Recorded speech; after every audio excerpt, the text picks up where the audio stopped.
I found that nothing in life is worthwhile unless you take risks. Nothing. Nelson Mandela said, "There is no passion to be found playing small and settling for a life that's less than the one you're capable of living." Now, I'm sure in your experiences in school and applying to college and picking your major and deciding what you want to do with life, I'm sure people have told you to make sure you have something to fall back on. Make sure you got something to fall back on, honey. But I never understood that concept, having something to fall back on. If I'm going to fall, I don't want to fall back on anything except my faith. I want to fall forward. I figure at least this way I'll see what I'm going to hit. Fall forward. This is what I mean. Reggie Jackson struck out 2,600 times in his career, the most in the history of baseball. But you don't hear about the strikeouts. People remember the home runs. Fall forward. Thomas Edison conducted 1,000 failed experiments. Did you know that? I didn't know that. Because the 1,001st was the light bulb. Fall forward. Every failed experiment is one step closer to success. It's good for you to go take your place in the world. Have some ambition. Have a vision. Have a goal. Have a strategy. Try to be a good person. Not because it's your duty precisely, because that's the proper way to live. We're in danger of undermining all of that. And it's not good for people. One of the things that I've really learned, for example, recently is that learned to articulate better, is that there's a very tight relationship between aspiration and responsibility.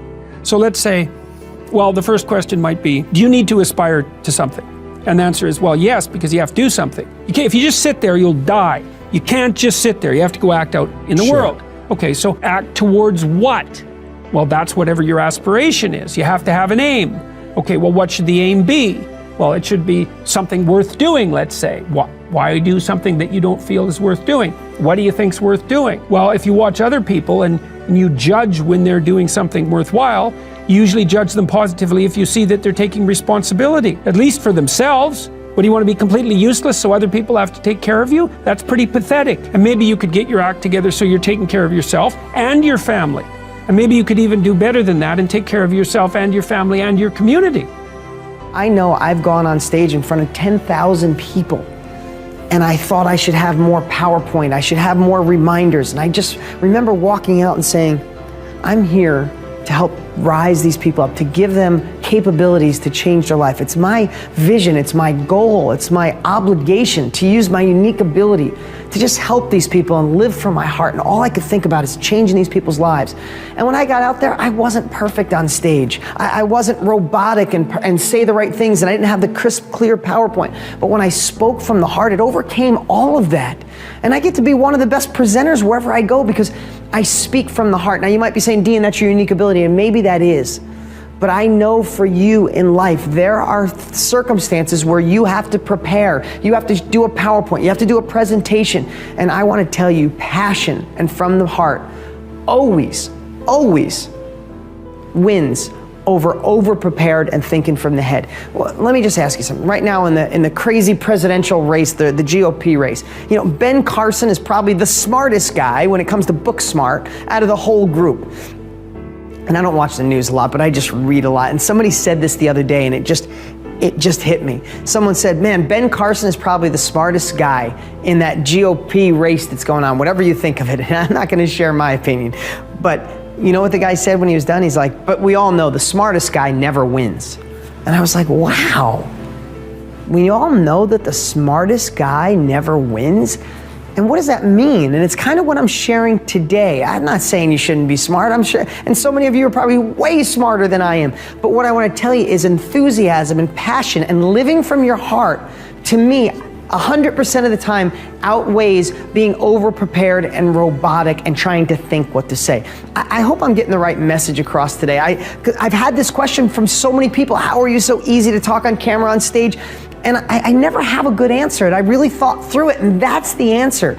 I am here right now doing this video for you because each week I want to deliver you a nugget that you could just place into your life and make a tiny shift towards a better life. So I don't need a teleprompter, I don't need a script. I come here and just want to deliver, and it's coming from my heart. Now, I have practice. I've been on video for 15 years. I've been doing these for 7, 8 years. And maybe that's not what you do, but you're still going to have these circumstances where you have to talk to your children, talk to your coworkers, talk to your employees, and talk to your employer. And if you get stuck in your head, that's when you get stressed, that's when you get worried, that's when you try to remember what to say, and you leave and go, oh, why did I say that, or why didn't I say more? What if you can go in and say, why am I going in, and live with passion and have it come from your heart? Then that's truly you, and you're giving the answers you're supposed to from the real you, not the facade that sometimes life makes us wear. One of the challenges I think many people have is really the discernment of information. It's really difficult to know what's the truth anymore, just because information is so accessible. And I used to say that in an age of information, ignorance is a choice. And now we have to confront a whole nother level, and that is the information that we're getting. Is it actually supporting us, or is it something that really is an incentive to cause us to make choices? So for me, I think the biggest challenge has been just really an awakening to what kind of information I want to expose myself to. And I think it's now more than ever a challenge for a lot of people in the world. You don't have to be perfect to inspire others. You can inspire people by how you deal with your imperfections, right? Don't feel that you have to have it all, know it all to make an impact. You don't. You just need a soul full of desire and compassion, right? It was Martin Luther King who said, you don't need a college degree to serve. You don't need to know how to fill a sentence to serve. All you need is a heart full of soul, right? And a heart full of compassion. That's all that's needed.